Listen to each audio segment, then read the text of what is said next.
Yang dibahas adalah antara hubungan kita sama Allah. Ini tugas kita yang pertama, beribadah. Wa ma khalaqtul jinna wal insa illa liya'budun. Adz-Dzariyat 56. Tidaklah kuciptakan jin dan manusia melainkan beribadah. Jadi yang kita bahas adalah fikih ibadah terlebih dahulu.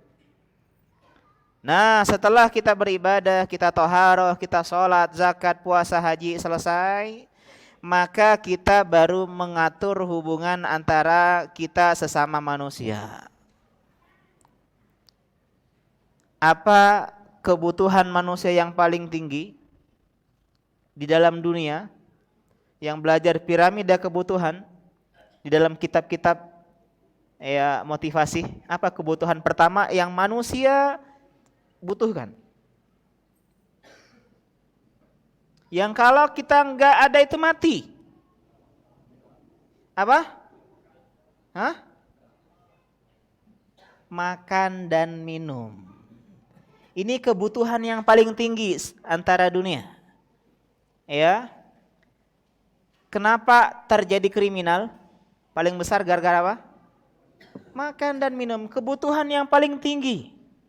Kita bisa bertahan jomblo bertahun-tahun, tapi kita nggak bisa bertahan untuk makan, ya, minum bertahun-tahun. Sehingga para ulama membahas setelah fikih ibadah yang dibahas adalah fikih muamalah, jual beli. Gimana kita mendapatkan kebutuhan makan kita, kebutuhan minum kita, dan kebutuhan harta dengan cara kita berbisnis, berjualan dan berjual beli. Jadi ulama itu membawa urutan fikih nggak sembarangan. Setelah fikih muamalah, baru bahas fikih apa? Nikah. Orang nggak akan mikir nikah kalau dia kelaparan dan kehausan, betul? Betul. Karena itulah di antara tips biar kita sabar di dalam kejombloan, apa kata Nabi? Berpuasa. Kalau seorang lapar dan haus, yang dia pikirkan bagaimana menghilangkan kebutuhan atau memenuhi kebutuhan lapar dan dahaga saja saya. Nah, ketika udah kenyang, baru datang lewat cantik, wiwit cewek godain kita dong, baru dia. Tapi kalau kita lapar minum, mau cewek cantik apapun lewat depan kita, kita nggak goda dia. Kita mikir gimana bisa makan minum ini, ada cewek, cewek nanti. Makan minum dulu, baru bahas fikih muamalah, fikih munakaha. Nah, ketika kita sedang membangun rumah tangga, kita sedang berjual beli, terkadang ada yang namanya kriminal dan kejahatan. Karena ingin memenuhi kebutuhan makan dan minum, ya, mulailah kita mencuri, mulailah kita membunuh. Ketika kita sedang berumah tangga, mulailah kita misalnya kasar, KDRT dalam rumah tangga, mulailah terjadi misalnya pembunuhan dan seterusnya, sehingga ulama bikin kitab jinayat, bagaimana tindakan atau hukuman bagi tindakan-tindakan pidana maupun perdata. Islam sempurna. Mana ada agama kayak gini, Pak? Yang bahas masalah toharoh, ya, nggak ada mic yang ini ya. Saya suka keliling-keliling jadi ini mic kayak gini. Kalau ini aja nggak apa-apa sih. Ya cuman anak sering benerin ini apa? Mic. Ya. Sampai mana tadi? Sampai apa? Sempurna, ya. Dalam toharoh contohnya, dalam buang air besar Islam atur. Kalau kita pakai batu istijmar itu 3 kali minimal batunya. Dibahas. Doa masuk WC, keluar masuk WC, bahkan berhubungan badan pun Islam atur. Aib kalau orang udah suami istri nggak tahu doa berhubungan badan, ya. Dia ngapal-ngapal mutun-mutun akidah, gaya. Tapi kalau doa itu nggak hafal, ya, harus hafal. Diatur sedemikian rupa, apalagi masalah jual beli. Karena kita nggak akan bisa terlepas dari yang namanya jual beli. Syekh di sini mengatakan dalam kitab Fathul Qorib, walamma faragal musannif, ya, walamma rahimahullah, walamma faragal musannifu min muamalatil khaliqi wa hiyal ibadat, akhadha fi muamalatil khalaiq. Ya, syukran ya. Gedean ini suaranya. Tes 3 2 1, ya. Lanjut ya. Ketika pengarang selesai membahas fikih ibadah, toharoh, sholat, zakat, puasa, haji, selesai. Dan ini adalah ikatan seorang hamba dengan Khalik pencipta yaitu ibadah. Maka beliau pun mulai antara muamalah. Pak, kalau nikah berapa tahun usia kita nikah? Hah? Untuk mudah nikah? Belum. Untuk mudah nikah? Udah nikah usia berapa? Belum juga, Masya Allah. Hidup jomblo. Oh, ya. Saya bersama kalian jomblo 3. Nah, ya. Yang sudah nikah berapa usianya? Minimal kadang 23, 24, kalau saya 24 ya. Targetnya 25 udah nikah. Ada mungkin yang 20 sekian, ada yang 30 kurang. Intinya kita melakukan fikih munakahah ketika memasuki usia ke-20-an lah, 25 lah. Kayak Rasulullah. Tapi fikih jual beli, usia berapa kita bisa pernah berjual beli? Jangan-jangan kita belum TK udah jual beli. Sehingga sebagian ulama mengedepankan fikih muamalah dibandingkan fikih nikah. Tapi ada yang sebaliknya, nikah dulu baru nyari uang. Tapi yang benar adalah nyari uang dulu baru nikah. Karena di antara alasan yang syar'i ditolaknya seorang ikhwan gara-gara tak berpenghasilan. Ini enggak matre. Kenapa sedih ditolak akhwat? Matre akhwatnya. Kenapa matre? Iya, aku enggak ada pekerjaan, ditolak. Ya wajar. Ya. Kalau saya pun punya putri misalnya yang lamar adalah laki-laki yang tak punya pekerjaan, ya. Beda antara orang yang tidak bekerja tetap bekerja tapi enggak tetap bekerja tapi ini enggak bekerja sama sekali. Dan Masya Allah zaman sekarang Pak banyak bisnis tanpa modal. Contohnya dropshipper, ya. Tapi banyak dropshipper yang salah dalam kesalahan jual beli karena enggak paham fikih muamalah. Inilah penting, nanti saya kasih tips-tips makin pengajian bagaimana bisnis tanpa modal. Maksud tanpa modal, tanpa harta. Tapi kalau tanpa modal, maksudnya modal tenaga, ya semua pasti butuh modal tenaga. Kalau tidur aja enggak ada. Ya yang seperti itu. Ini pentingnya. Ya kenapa kita mendahulukan fikih muamalah dibandingkan fikih nikah. Dan sebelum kita masuk di sini, ya, ada sebagian athar-asar menunjukkan pentingnya belajar fikih muamalah. Di antaranya adalah ucapan ya dari sahabat yang mulia Umar bin Khattab. Beliau ketika menjadi khalifah Amirul Mukminin di kota Madinah, beliau bawa tongkat dan berjalan di pasar-pasar, Pak. Ya mungkin ya kayak kita ini mungkin gubernur atau wali kota, dia ke pasar 16, ya ke pasar Simpang Kayu Agung dan seterusnya. Kemudian dia bilang apa? La yabi fi sukina illa man tafaqah fid din. Enggak boleh jualan di sini di pasar kami kota Madinah, di Palembang misalnya, kecuali yang paham tentang urusan fikih muamalah. Dalam ucapan lain Ali mengatakan manit tajara qabla an yatafaqaha fid din faqad irtatama fir riba. Siapa yang berbisnis, yang jual beli, buka toko online, ya yang penting toko, tanpa mempelajari fikih muamalah, pasti terjerumus ke dalam perbuatan riba. Dan riba di sini artinya riba secara umum, maksudnya segala transaksi yang diharamkan. Jadi penting. Dan kita ini paling meremehkan jual beli. Padahal banyak jual beli di tengah-tengah kita yang ternyata tidak halal. Coba kalau dipraktekkan zaman sekarang betapa banyak penjual-penjual yang tidak boleh buka lapak. Kenapa? Harus dites.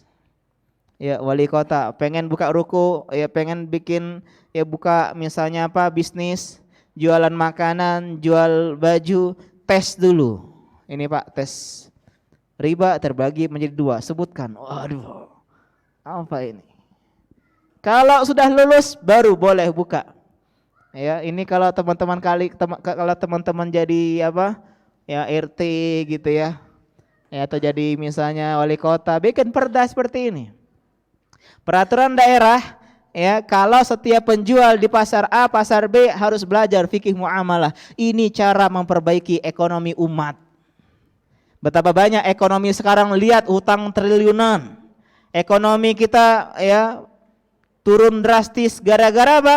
Gara-gara kita menjauhi fikih jual beli. Banyak yang Masya Allah ikhwan akhwat, ya setiap 24 jam jualan online. Wah, coba ditanya hal-hal dasar rukun jual beli dia nggak tahu. Dan di antara kita mungkin banyak nggak tahu rukun jual beli, syarat jual beli, kemudian dan seterusnya, syarat sah jual beli. Banyak di antara kita nggak tahu. Ini penting, sangat amat penting sekali, karena kita pasti ya terjerumus ke dalam atau melakukan akad yang namanya jual beli. Kalau nggak jual, kita membeli. Ini yang harus kita pahami. Dan sebelum kita masuk, ada dua konsep ya, bahwasanya beda ibadah dengan muamalah. Kalau ibadah itu dari Allah Subhanahu wa taala, Pak. Karena itulah setiap yang mendatangkan sebuah ibadah harus kita minta dalilnya. Karena al-aslu fil ibadah tahrim atau mamnu'. Hukum asal ibadah itu diharamkan. Kalau ada yang bilang, oh ini ibadah zikir sekian, baca sekian, mana dalilnya? Karena sesuatu yang mendatangkan ibadah harus atas izin Allah Subhanahu wa taala. Man ahdatsa fi amrina hadza ma laysa minhu fahuwa raddun. Man amila amalan laisa alaihi amruna fahuwa raddun. Yang berbuat amal ibadah yang tidak ada dasar dan tuntunannya dari kami tertolak. Ini dalam ibadah. Dan dalam muamalah perhatikan, karena muamalah sesama manusia, hukum asalnya diperbolehkan. Al aslu fil muamalat al ibahah.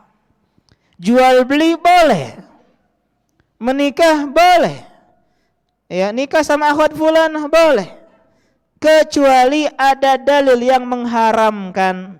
Sehingga kalau ada yang bilang ini nggak boleh, GoPay nggak boleh, OVO nggak boleh, mana dalilnya? Nggak boleh transaksi kayak gini, mana dalilnya? Kalau ngomong nggak boleh, baru datangkan dalilnya. Jangan tanya mana dalil ini boleh, bingung kita. Sama kayak makanan al-muamalah. Hukum asal muamalah makanan halal. Kalau ada yang bilang nggak boleh makan kelelawar, mana dalilnya? Nggak boleh makan ular, mana dalilnya? Yang ditanya dalil yang mengharamkan muamalah. Coba kalau kita disuruh mendatangkan dalil yang membolehkan muamalah, bingung kita. Mana dalil Quran Sunnah, pempek boleh, otak-otak boleh, tekwan, ya, burgo dan semisalnya, laksan, bingung kita. Tapi kalau apa hukum nggak boleh makan kelawar? Oh ini dalilnya. Oh ternyata hewan yang keji, hewan yang menjijikkan, haram dimakan, haram dibunuh, berarti haram dimakan. Kodok, katak dan seterusnya, ular. Nah hewan yang diharamkan atau hewan yang diperintahkan untuk ya hewan yang nggak boleh dimakan, berarti nggak boleh dibunuh. Ini yang harus kita pahami ya. Selanjutnya kita masuk ke dalam bab ya, Kitabu Ahkamil Buyu' wa ghairiha minal muamalat. Ya, jadi kita bahas di sini muamalah yang mengharamkan, yang mendatangkan dalil. Sedangkan kalau ibadah yang mendatangkan ibadah lah yang mendatangkan dalil. Kitab Buyu', Kitabul Buyu' jamak dari bai', wal buyu'u jam'u bai'in. Buyu' bentuk plural atau jamak dari bai'. Wal bai' dan jual beli lughatan. Jadi kita bahas definisi dulu, Pak. Apa definisi jual beli? Karena kalau kita paham definisi, maka kita akan mengeluarkan sesuatu yang tidak termasuk dalam definisi yang selama ini kita anggap termasuk dalam definisi. Bingung ya? Saya juga bingung. Intinya definisi jual beli. Secara bahasa al-bai' itu adalah muqabalatu syai'in bi syai'in. Tukar menukar sesuatu dengan sesuatu. Ini secara bahasa. Tukar menukar sesuatu dengan sesuatu. Kalian punya pempek, Saya punya uang 1.000. Saya ambil pempek kalian, kalian ngambil uang 1.000 saya. Ini namanya tukar menukar sesuatu dengan sesuatu. Tukaran hadiah. Saya punya hadiah, kalian punya hadiah. Kita saling bertukar. Maka namanya jual beli. Kamu punya rindu, saya punya rindu, kita tukaran, bukan jual beli, fikih nikah kalau gitu, ya. Jadi intinya secara bahasa apa arti jual beli? Tukar menukar sesuatu dengan sesuatu. Termasuk uang dengan uang. Ada 20.000 limo ada? 100.000. Oh ada ini. Tukeran 100.000 dengan 100.000 tapi 20.000 lima. Jual beli? Jual beli. Karena tukar menukar sesuatu dengan sesuatu. Artinya tukar kado termasuk jual beli dan tukar duit termasuk jual beli, sehingga haram tukar duit di dalam masjid. Banyak kayak gini?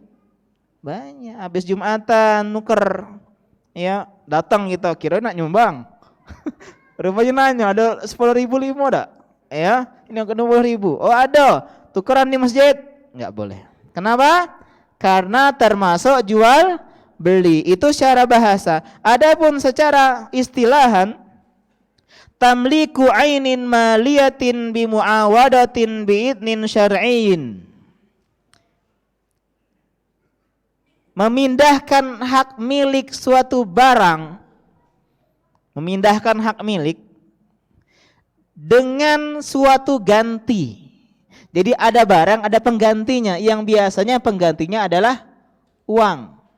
Dengan pertukaran hak milik dengan izin syariat. Ya, dengan cara yang diizinkan oleh syariat. Artinya tukar menukar barang berketujuan untuk memiliki. Ini namanya jual beli. Kita bahas lagi ada definisi yang lain, nanti saya akan simpulkan ya, definisi yang lebih bagus.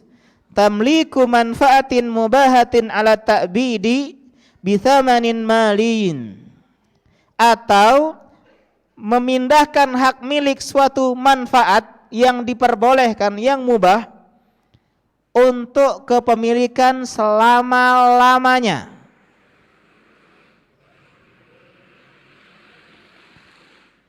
Dengan harga tertentu. Ya, bingung ya? Kalau nggak bingung kita simpulkan ya. Kita simpulkan menjadi ya. Menjadi yang dimaksud dengan jual beli adalah tukar menukar barang dengan harta. Ya, tukar menukar barang dengan harta untuk kepemilikan, pemindahan kepemilikan yang selama-lamanya, yang permanen, dengan cara yang dibenarkan oleh syariat, ya. Jadi intinya jual beli, tukar menukar suatu barang dengan barang, atau harta dengan harta, atau barang dengan harta, sesuatu dengan sesuatu, untuk memindahkan hak milik itu barang dalam jangka waktu yang selama-lamanya dengan cara yang dibenarkan syariat. Jadi ada 3 poin. Yang pertama, tukar menukar. Kalau enggak ada tukar menukar, namanya apa? Nege. Tahu nege? Sini. HP-in sini. Kalau tidak ada tukar menukar, bukan jual beli. Karena jual beli adalah tukar menukar sesuatu dengan sesuatu. Yang kedua, untuk memiliki selama-lama-lamanya. Ya, punya motor? Punya?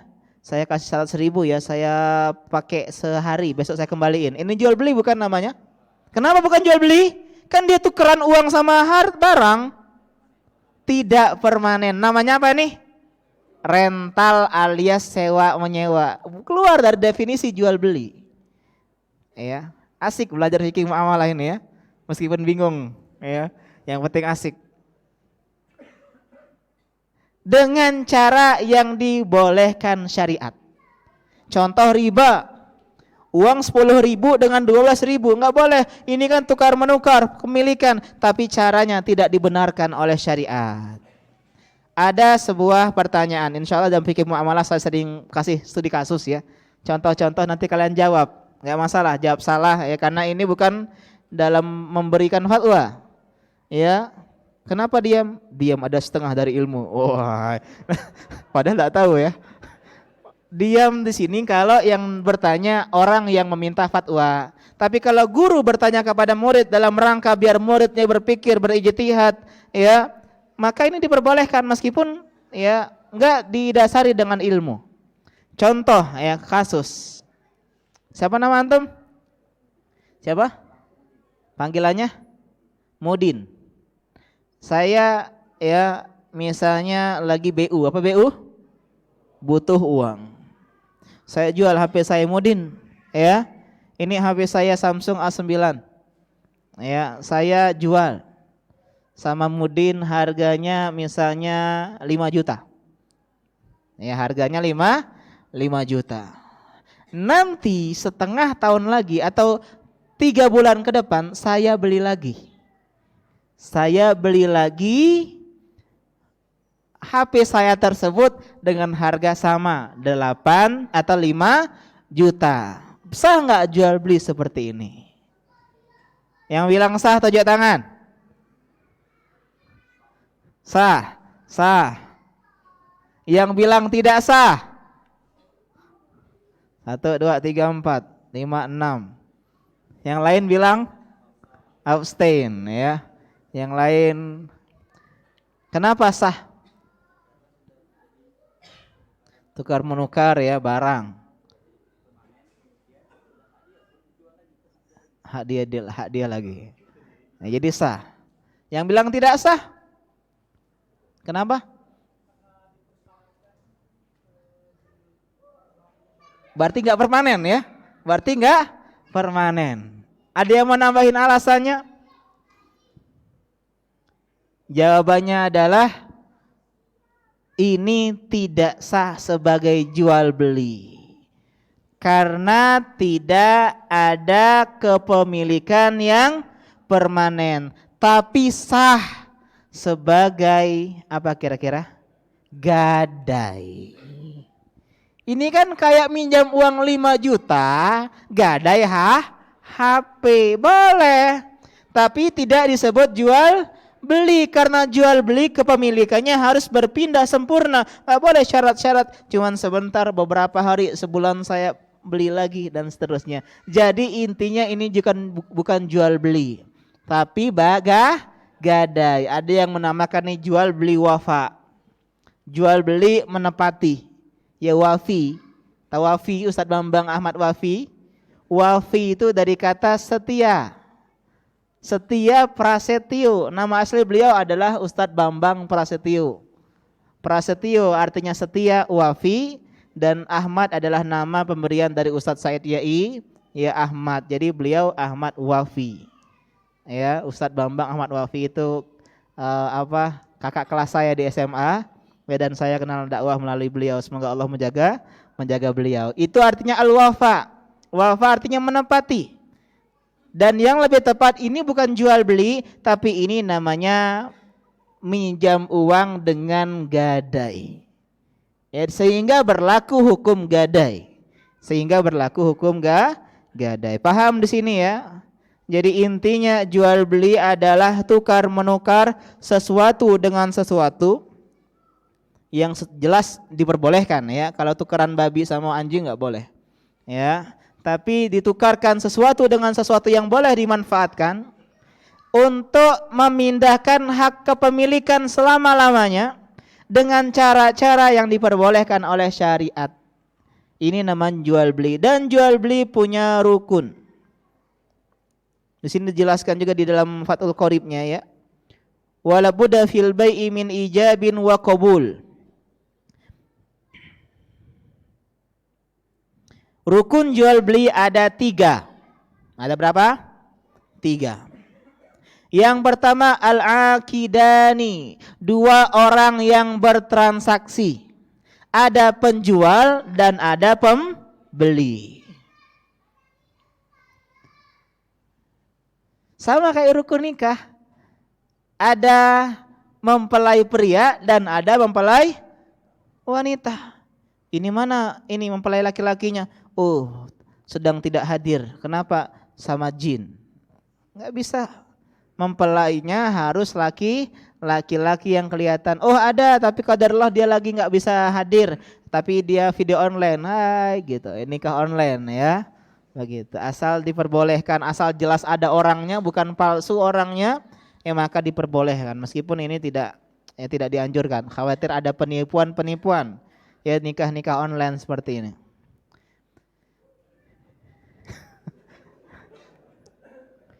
Ada sebagian ya nikah sama jin kalau di Jawa-Jawa itu ya, untuk menutupi aib dia hamil di luar nikah, dilihat siapa ngamilin, saya dihamilin jin. Wah, insya Allah ini akad nikahnya sama jin, nggak tahu tanda tangannya gimana buku nikah ya. Jadi yang pertama apa rukunnya? 2 orang yang bertransaksi, al-aqidani. Yang kedua al-ma'qudu alaih. Al-ma'qud alaih artinya adalah objek transaksi. Objek transaksi apa tadi? Barang dan harta. Asalnya ada uang, ada barang. Meskipun barangnya nanti atau uangnya nanti. Dan bahas nanti. Jadi yang kedua apa yang kedua? Yang kedua adalah objek transaksi. Kalau yang pertama tadi subjeknya, sekarang objeknya. Yang pertama penjual dan pembeli, yang kedua adalah barang dan harta. Yang ketiga sighatul akad. Sighah akad transaksi. Dan sighah ada 2 macam. Ada yang berupa ucapan, ada yang berupa perbuatan. Ya, jadi sighah ada 2 macam. Ada yang ucapan, apa yang kita kenal dengan ucapan? Ijab dan qabul. Ya. Tolong jangan selalu jangan baper dengan ijab dan qabul. Karena ini juga dipakai di dalam fikih jual beli. Ukti yuk ijab kabul yuk. Aduh. Maksudnya saya beli itu gamis, kan jualan gamis, ya. Pengen ijab kabul, ini uangnya, ya. Ya, jadi jangan baper dulu ya. Ijab kabul ini ada di dalam semua akad, termasuk akad jual beli. Ijab dan qabul. Ijab adalah mengharuskan, qabul menerima. Ijab menetapkan, saya beli ini harga 50.000. Oke, saya terima. Mana yang ijab? Yang pertama, yang oke, qabul. Atau saya jual ini sama ente nih 10.000 aja. Oke, saya beli. Ya, yang pertama yang ijab, yang kedua yang qabul. Jadi yang lebih tepat adalah ijab itu yang pertama, qabul itu yang kedua. Saya nikahkan, ya ini namanya ijab. Saya terima nikahnya, qabil tu nikah, ini namanya qabul, menerima. Dan dalam mazhab Syafi'i jual beli harus dengan ijab qabul. Beda dengan jumhur mengatakan boleh sighah yang kedua perbuatan, enggak ngomong sama sekali. Contohnya di mana ini? Di supermarket, di Indo dan di Alfa, atau di tempat-tempat mal-mal yang lain. Terkadang kita nggak ngomong, kita masuk ke Alfa, kita ngambil barangnya, kemudian kelihatan situ berapa uang dikasih ini, kemudian kita ambil tanpa ngomong sama sekali. Kenapa? Karena kasirnya mantan kita misalnya.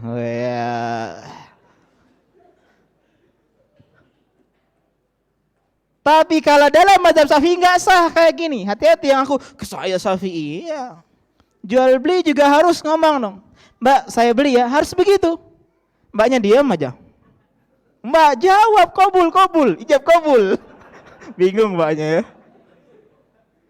ya. Tapi pendapat yang lebih tepat adalah pendapat dalam masalah ini bolehnya sighah dengan perbuatan yang dikenal dengan mu'atah, saling memberi. Karena saling memberi ini sudah menunjukkan adanya ijab dan qabul. Ustadz, gimana dengan online? Kalau ini loh, chat-chat online gitu di DM, di WA itu serupa dengan ucapan. Jadi kitabah itu sama dengan ucapan. Menceraikan lewat WA jatuh sebagaimana menceraikan lewat suara telepon. Kenapa? Karena kaedahnya tulisan serupa dengan ucapan. Karena itulah mengoki di dalam masjid namanya akad. Ukhti, ya ada WA masuk. Ukhti saya pesan ya. Dia jawab di masjid, oke. Nah, sudah terjadi akad jual beli di dalam masjid. Enggak boleh. Oke-nya nanti aja di rumah. Ustaz takut berpikiran. Ya. Keluar aja dari masjid, oke, masuk masjid lagi. Termasuk mesen Grab, ya mesen Gojek di dalam masjid, ya termasuk juga akad, ya, dan sehingga ini yang lebih tepat nggak boleh di dalam masjid. Ya, kita lanjutkan sekarang. Ya, contoh atau bentuk-bentuk jual beli. Kita ulangi ya, rukun jual beli ada 4 apa 5? 3. Yang pertama subjek transaksi, pembeli dan penjual. Yang kedua objek transaksi, barang atau harta. Yang ketiga sighah. Sighah ada 2, ucapan dan perbuatan. Ucapan ada apa? Ijab dan qabul. Kalau perbuatan namanya mu'atah, saling serah terima. Dan yang lebih tepat mu'atah pun sah di dalam jual beli. Dalam mazhab Syafi'i harus ijab qabul, berat ya. Dan fikih muamalah mazhab Syafi'i agak berat dibandingkan fikih Malikiyah yang lebih luas. Ya, lanjut. Kita baca dulu kitabnya ya. Kata Syekh di sini al-buyu'u thalathatu asya'. Jual beli ada 3 macam, 3 jenis. Yang pertama bai'u 'ainin musyahadatin fajaizun. Yang pertama adalah jual beli sesuatu yang disaksikan, yang ada, yang real, yang tampak di hadapan kita. Ini saya jual nih buku ini, Fathul Qorib. Harganya 50.000. Ini jadi menjual barang yang ada. Ya, menjual barang yang sudah ada di hadapan. Fajaizun, maka ini hukumnya boleh. Yang kedua, bai'u syai'in mausufin fi dhimmati. Fajaizun idza wujidatis sifatu ala ma wusifa bihi. Yang kedua, menjual sesuatu yang disifati. Gak ada di hadapan, tapi sifatnya kita jelaskan. Saya jual buku, ya tebelnya kurang lebih 100 halaman. Kopernya warna hijau, nih kayak gini nih, dipoto nih. Barangnya ada nggak di hadapan? Nggak ada, mungkin lagi di supplier, atau ada di rumah, atau ada di bosnya, dia karyawan, dia salesnya, ya. Ini pun boleh kalau sifatnya sesuai dengan apa yang disifatkan. Datang buku, ternyata cuman belasan halaman. Ya, yang katanya tadi 100 halaman, belasan halaman, maka kita punya hak untuk mengcancel. Apa ini? Ya, enggak sesuai dengan yang disifatkan. Ya, saya beli baju, ya saya beli jaket warna hijau, saya suka warna hijau, saya beli jaket warna hijau. Ya, di sini online-nya. Dikirim, ternyata dikirim warna abu-abu. Maka boleh tidak saya cancel? Boleh, karena tidak sesuai dengan yang disifatkan. Tapi saya memilih untuk tidak meng-cancel karena saya malas nge-packing barang, jadi saya terima saja abu-abu. Ya.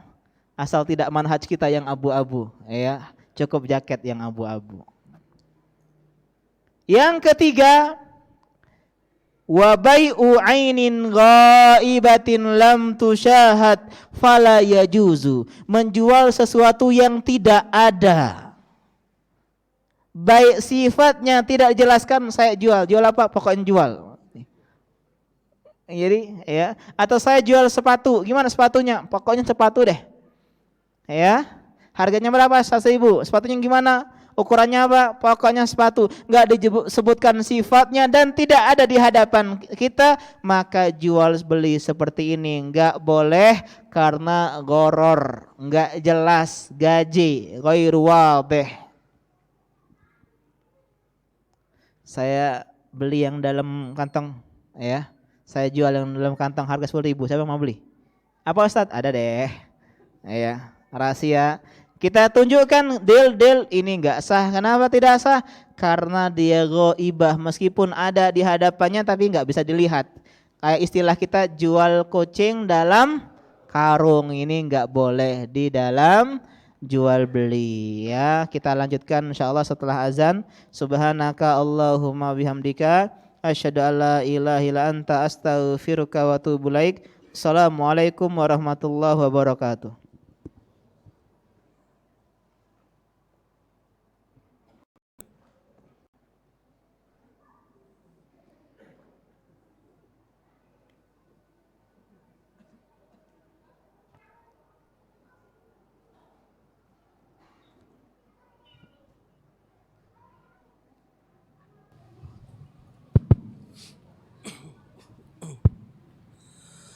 Allahu Akbar, Allahu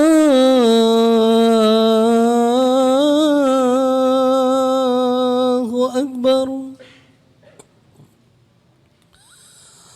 Allahu Akbar,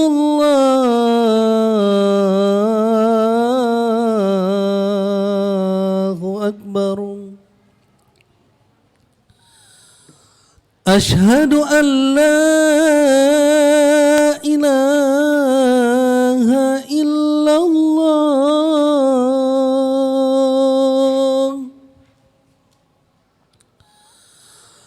Ashhadu an la ilaha illallah.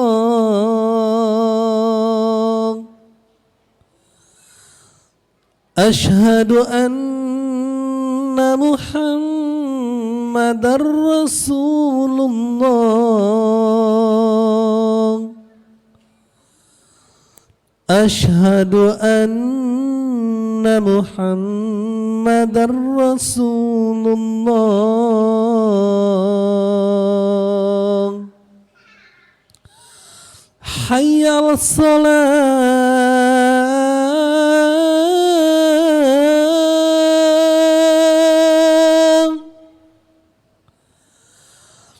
Hayya 'alas salat.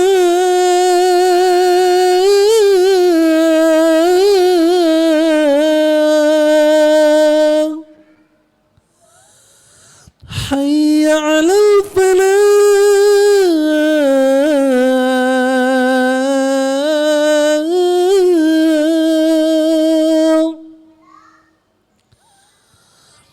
Hayya 'alal falah.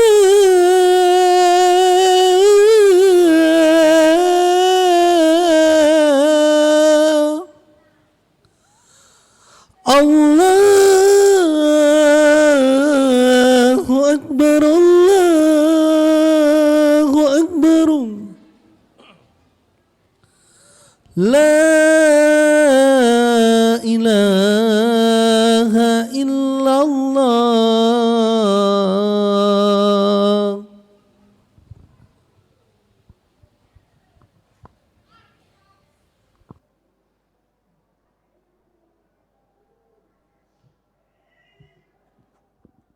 Alhamdulillah wassalatu wassalamu ala Rasulillah wa ala alihi wa ashabihi wa man walah. Wala haula wala quwata illa billah. Tadi jadi 3 macam ya bentuk jual beli dalam mazhab Syafi'i. Ya 2 boleh, 1 enggak boleh. Yang pertama tadi apa? Jual beli sesuatu yang sudah ada, tampak di hadapan kita. Yang kedua, jual beli sesuatu yang tidak ada tapi disebutkan sifat-sifatnya dengan spesifikasi yang jelas. HP-nya merek apa? Nokia tipe berapa? Oh, tipe 2700 klasik misalnya. Warnanya apa ya? Jadi harus jelas. Ini yang dikenal dengan jual beli salam. Ya, ini boleh asal sifat sesuai dengan yang dijelaskan. Yang ketiga, sesuatu yang tidak di hadapan kita dan tidak juga diberikan sifat dan spesifikasinya, maka ini enggak boleh karena termasuk spekulatif ya tinggi atau ketidakjelasan yang tinggi. Ada beberapa contoh lainnya ya, jual beli macam-macam jual beli yang lain. Kalau tadi dilihat dengan keadaan atau keberadaan barang yang dijual, ada juga dengan objek yang dijual. Ingat tadi ya, tukar menukar sesuatu dengan sesuatu. Ini terbagi menjadi 3. Jual beli dilihat dari objek transaksi. Yang pertama, uang dengan barang atau uang dengan jasa. Dan inilah hukum asal jual beli, Pak. Di dalam pikiran kita kalau mendengar jual beli, ada yang menjual barang, ada yang membeli dengan uang. Iya kan? Ada uang, ada barang. Berapa harga motor? 12 juta. Ini uangnya 12 juta. Terjadilah tukar menukar, jual beli uang dan barang. Yang kedua, barang dengan barang. Apalagi zaman dulu, Pak, sebelum ada uang katral. Zaman-zaman nenek moyang kita, saya pengen ayam tapi saya nggak punya harta, dia punya gendum, tukaran. Ya, zaman-zaman kita dulu yang belajar ekonomi yang lama-lama, ya cara mendapatkan barang adalah dengan cara tukar menukar. Kau butuh apa? Saya butuh ikan, saya butuh ayam, tukaran ikan sama ayam. Kau adanya apa? Gandum. Oh ya, saya butuh gandum. Kau pengen apa? Saya pengen misalnya cabai, tukaran cabai sama gandum. Itu sebelum ada uang di tengah-tengah masyarakat kita. Jadi barang dengan barang termasuk yang namanya jual beli. Karena itu boleh tukar kado, boleh. Tapi bungkusnya dibuka ketika tukaran. Biar tidak terjadi gharor. Kan sebagian kita tukar kado, uangnya enggak ditentuin berapa, ya, diacak gitu ya. Ini enggak boleh. Kenapa enggak boleh? Karena gharor. Aduh, aku ngasih hadiah yang 500.000 dapat hadiah yang serba 5.000. Kan gharor. Tapi kalau udah kelihatan barangnya, udah sama ridho, berarti udah boleh. Ya, jadi bagusnya tukar hadiah itu ketahuan barangnya. Ya jangan dibungkus kado. Boleh bungkus kado tapi dibuka. Ya, sebelum ditukar menukar. Setuju nggak? Enggak, udah nggak jadi, nggak tukar kado sama yang lain. Yang ketiga apa kira-kira? Kalau uang dengan barang udah, barang dengan barang udah, yang ketiga apa? Uang sama barang udah. Barang sama barang udah. Sisa apa? Sisa 1. Uang sama uang. Nah, ingat, uang sama uang ini namanya jual beli. Yang suka tuker-tukeran uang di pinggir jalan, hati-hati, jual beli itu. Yang namanya sorof. Apa sorof? Tukar menukar uang dengan uang. Dan nomor 1, 2 fleksibel, nomor 3 ketat hukumnya. Kenapa? Karena seandainya uang dengan uang ini dilariskan, maka uang yang awalnya menjadi nilai tukar berubah menjadi komoditi barang. Kalau uang udah dijadikan barang, namanya barang semakin tinggi semakin apa barang? Ya semakin ada harganya. Begitu juga uang sekarang. Kenapa terjadi yang namanya inflasi? Wah, apa Ustaz inflasi? 10.000 zaman dulu beda dengan 10.000 zaman sekarang, ya enggak? Saya dulu ingat dulu waktu SD 500 perak itu udah Masya Allah. Wah, udah kenyang lah beli apa ini.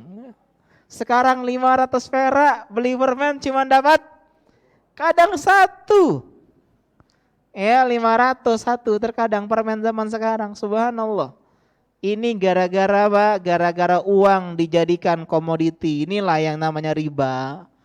Jadi hati-hati uang sama uang, nggak boleh ada tambahan. Sehingga nggak boleh membeli uang baru di jalan-jalan. Karena uangnya menjadi barang. 10.000 baru berapa harganya? 12.000. Ya, kalau kita bayar 10.000 marah-marah dia. Mbak ini riba apa? Marah dia. Ada yang kayak gini kejadian kakak kelas kami di dalam kereta. Ketika itu musim uang baru, mbak jualan. Ditanya, oh ini riba mbak, riba apa? Aku iki capek datang ke bank, jasa iki jasa, ora riba.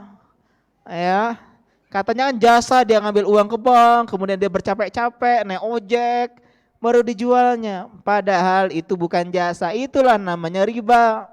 Termasuk lebaran THR di pinggir jalan, uang receh. Itu sama nggak nominalnya? Nggak mungkin sama Pak, karena mereka menjual uang, sedangkan uang bukan komoditi. Ya. Kemudian ditinjau dari waktu transaksi, pembagian jual beli. Uang barang ya. Yang pertama, uangnya ada, barangnya ada. Apa namanya ini? Jual beli tunai. Barang ada, uang ada.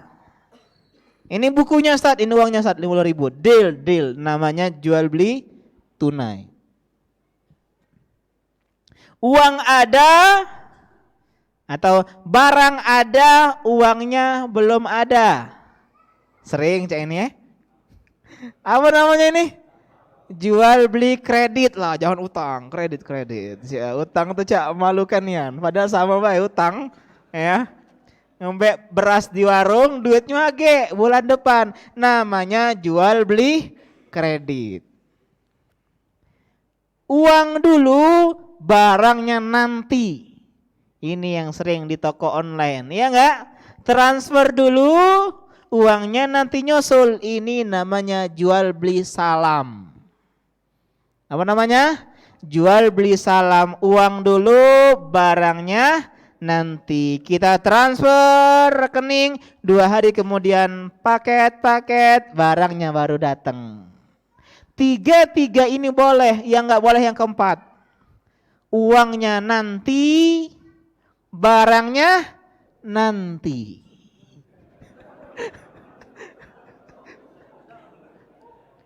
Dia udah bikin akad dulu sebelum uang dan barangnya ada. Ya saya jual ya, jual apa? Sepatu. Deal, mana uangnya? Nanti. Mana barangnya? Nanti. Nah nih, ini jual beli yang diharamkan. Kali bil kali namanya ya, atau dain bid dain, utang sama utang. Jadi kalau pengen mengerjakan suatu akad harus ada dulu salah satunya, baik itu barang maupun itu uang. Hati-hati yang pre-order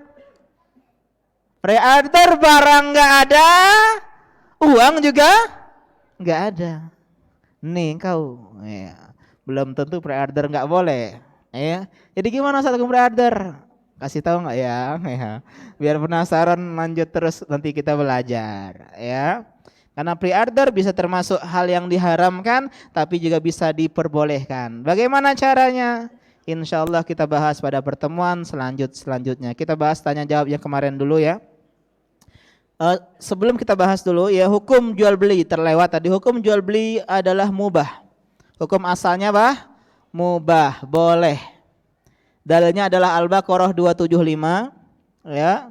Kata Allah Subhanahu wa taala, wa halallahul bai'a wa harramar riba. Allah halalkan jual beli dan Allah haramkan riba. Al-Baqarah 275 jelas. Allah halalkan jual beli. Bahkan ini adalah pekerjaan yang paling baik, Pak. Hidup para pedagang. Kata Nabi, ditanya, ayul kasbi atyab. Pekerjaan apa yang paling bagus? Profesi apa yang paling afdal, paling utama? Kata beliau ada dua. Yang pertama, amalur rajuli biyadih. Segala profesi yang dikerjakan dengan tangannya. Dia masak, dia bikin baju, ya intinya dengan tangannya. Dia ya jadi driver, ya. Dia misalnya apa lagi? Jadi office boy, ya, atau dia kerja di kantor, ya. Intinya dengan tangannya, enggak minta-minta. Pak, minta Pak. Bu, minta Bu, enggak. Yang kedua, kullu bai'in mabrur. Setiap perniagaan jual beli yang mabrur, yang tidak ada penipuan dan khianat, ini namanya pekerjaan yang paling baik.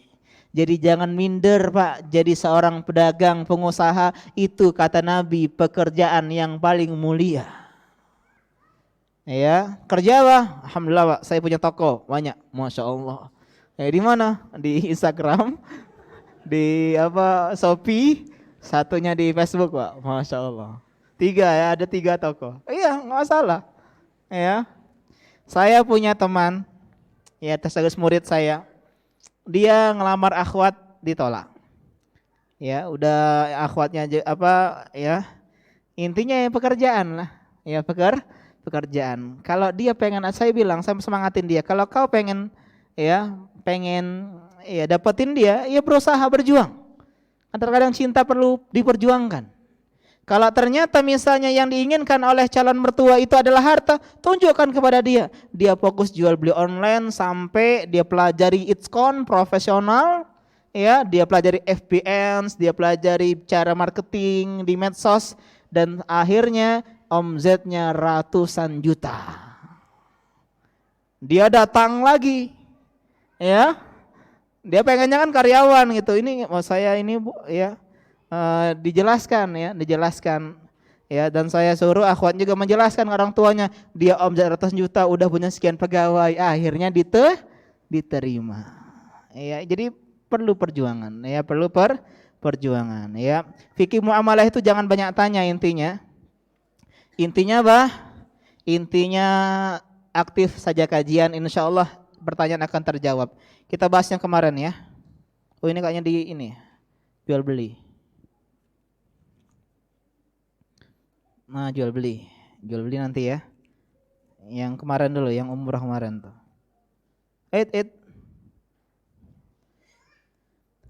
Apa hukum bersumpah dengan Al-Quran yang ditaruh di atas kepala? Al-Quran makhluk enggak? Iya, akidah. Al-Quran apa? Kalamullah dan bukan makhluk. Sehingga boleh enggak sumpah dengan kalamullah? Boleh. Ya, jawabannya boleh. Karena Al-Quran bukan makhluk. Yang enggak boleh bersumpah dengan makhluk.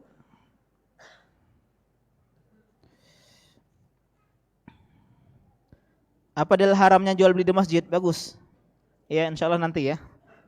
Ya, minggu depan kita bahas jual beli tempat terlarang dan juga waktu terlarang. Ada ternyata waktu yang enggak boleh jualan.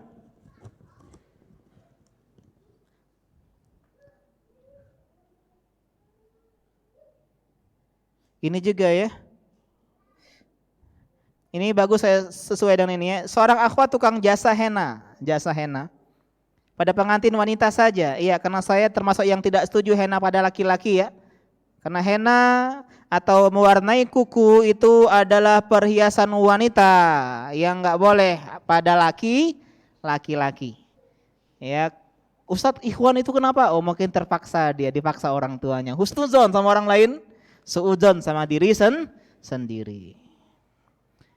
Dan perangkai uang mahar dalam bingkai yang ingin saya sampaikan, apakah termasuk jual beli? Iya, saya lupa bahas bahwasanya enggak harus barang, jual beli juga bisa jasa manfaat. Tukang potong rambut jual beli, ya, tapi jual beli jasa. Driver jual beli, ya, pasang henna begini, ini jasa boleh. Di halaman masjid. Insya Allah minggu depan kita bahas ya.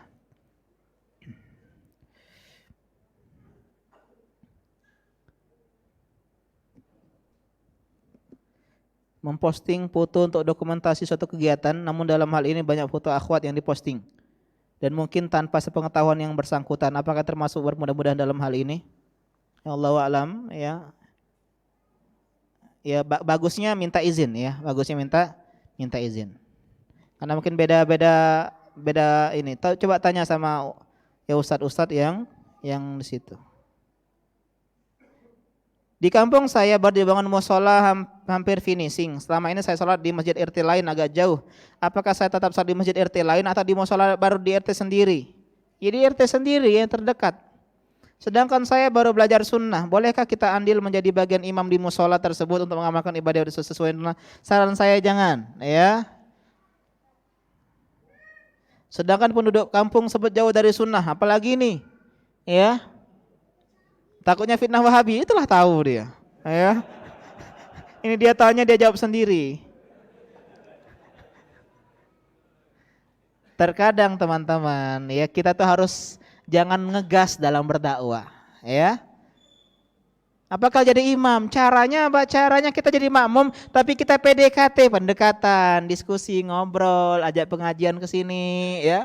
Gitu, jangan ujung-ujung pengen jadi imam. Ingat, cara dakwah terbaik menjadi pemimpin atau dari bawah, dari masyarakat.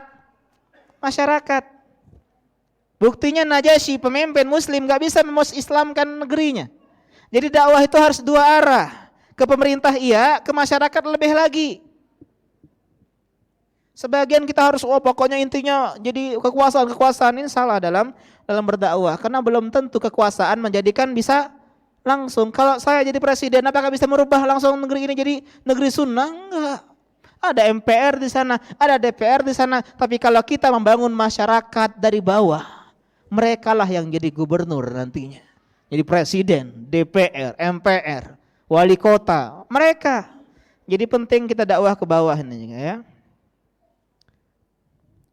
Titik kekhusyuan sholat ada di mana ya? Di mana? Di hati ya. Ya ketunduan ya, kemudian kekhusyuan itu adalah ibadah hati, khudu. Apakah sholat yang tidak khusyuk tidak diterima oleh Allah Subhanahu wa taala? Ya. Wallahu a'lam, yang jelas kalau sholat tersebut ya itu syarat terpenuhi, enggak ada penghalang diterima. Insyaallah. Ikhlas, ittiba. Tapi kalau kekhusyuan, jadi penting Pak, level sholat itu banyak Pak. Ada level kita ini sholatnya yang penting gak berdosa, kewajiban terpenuhi, pahala gak ada, bisa jadi. Kayak gak khusyuk tadi. Tapi ada khusyuk sedikit, paling sedikit. Ingat kata Nabi SAW, ada orang yang sholat, tapi pahalanya cuman berapa? Setengah, sepertiga, seperempat, sampai 1/10. Sesuai dengan kekhusyuan dan hal-hal yang lainnya yang dibahas oleh para ulama di dalam masalah fikih sholat khusyuk ya.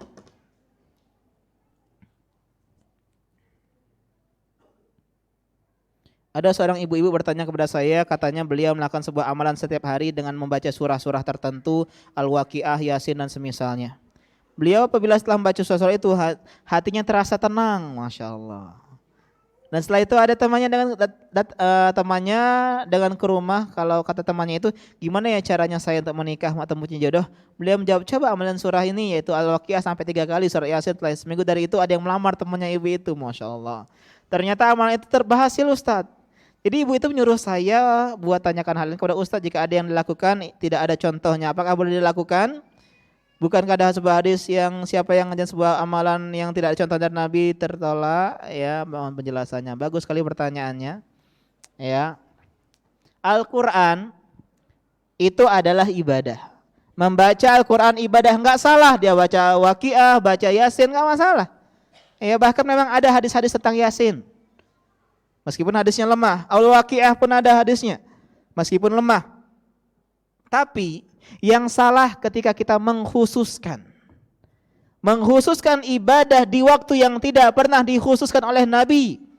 Setiap malam ini baca ini, atau kalau pengen begini baca ini. Nah ini ya, mengkhususkan maka ini butuh kepada dalil. Mana kalau datang pengen dapat jodoh al-waqiah, Ustaz tapi terjadi, itu dari 100 sampel yang terjadi mungkin hanya 1. Coba kalian, ya, baca al-waqiah 3 kali tambah yasin 1 kali, ya. Jadi yang lebih tepat adalah tidak dibenarkan seperti ini. Baca saja Al-Quran silakan tanpa meyakini keutamaan yang tidak ada dalilnya.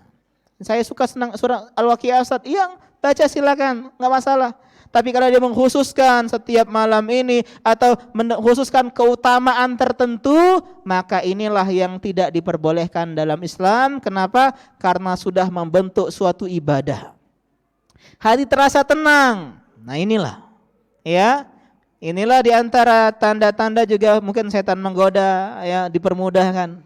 Coba ibu itu disuruh baca sehari sejuz, atau jangan sejuz, sehari setengah juz, khotamin Al-Quran. Pasti berat. Kenapa? Karena setan menggoda. Ini seperti saya sampaikan di sini ya. Ketika kita zikir dulu, zikir habis sholat, Masya Allah sampai jam 7 malam semangat gitu. La ilaha illallah terus. Semangat. Kenal sunnah. Ternyata zikir itu sendiri-sendiri tanpa komando, bacaan cuma sedikit. Mulailah kita astagfirullah, astagfirullah, astagfirullah. Allahumma anta salam wa minka salam. Ngantuk balik. Kenapa? Setannya semangat. Setannya goda. Tapi kalau yang sebelumnya, kenapa sampai jam 7 kita kuat? Setannya jadi cheerleaders. Ayo semangat. Wah, terus sampai pagi. Ibu ini juga semangat. Kenapa? Karena setan tadi menyemangatinya. Coba dia menjalankan sunnah. Wah, setan mulai pokoknya ibu ini bikin dia baca Quran lagi. Begitu. Ya, jadi ketenangan itu ada pada mengikuti Rasulullah. Bukan ada pada hati-hati dan perasaan saja. Ingat, Islam menggabungkan antara perasaan dan akal. Asy'ariyah mengedepankan perasaan, sehingga enggak mungkin orang tua Nabi di dalam neraka. Enggak ada perasaan kalian wahai Wahabi, gitu kan? Ya. Kalau Mu'tazilah, mereka mengedepankan akal. Mengedepankan akal, enggak ada pakai perasaan. Kalau kita tengah-tengah, Pak. Kenapa kita bilang orang tua Rasulullah di dalam neraka misalnya? Nabi yang bilang, sedangkan kita di mana, Pak? Orang tua Nabi Ibrahim di neraka, biasa aja dia. Padahal sama-sama Nabi. Kenapa kau pakai perasaan di sini, enggak pakai perasaan di sana? Jadi sebenarnya Nabi tetap mulia meskipun orang tuanya menjadi penghuni neraka Allah Subhanahu wa taala. Allah taala alam. Mana yang kita dahulukan, haji atau berkurban? Tidak mampu berkurban setiap tahun. Ya, berkurban haji kan 25 juta, kurban cuma 3 juta, enggak bisa diinian. Kita kurban dulu kemudian kita nabung untuk haji. Salat sunnah rawatib afdalnya di rumah atau di masjid. Contoh salat qabliyah subuh, afdalnya di rumah atau di masjid. Semua salat sunnah hukum asalnya afdalnya di rumah. Ya, afdalus salatil mar'i fi baitihi illal maktubah. Sebaik-baik salat itu di rumah kecuali salat yang wajib. Kecuali kasus kalau masjidnya misalnya habis azan langsung qomat, atau seandainya kita salat rawatibnya di rumah, kita datang malah udah terlambat, maka bagusnya qobliyah subuhnya di masjid. Tapi kalau masjidnya alhamdulillah setengah jam Ustaz, ya di rumah aja datang tinggal salat kita. Ya, Allahu taala a'lam. Adapun masalah fikih muamalah hari ini kita bahas pada pertanyaannya kita bahas insyaallah pada pertemuan selanjutnya tentang syarat sah jual beli. Subhanaka Allahumma bihamdika asyhadu alla ilaha illa anta astaghfiruka wa atubu ilaik. Wassalamualaikum warahmatullahi wabarakatuh.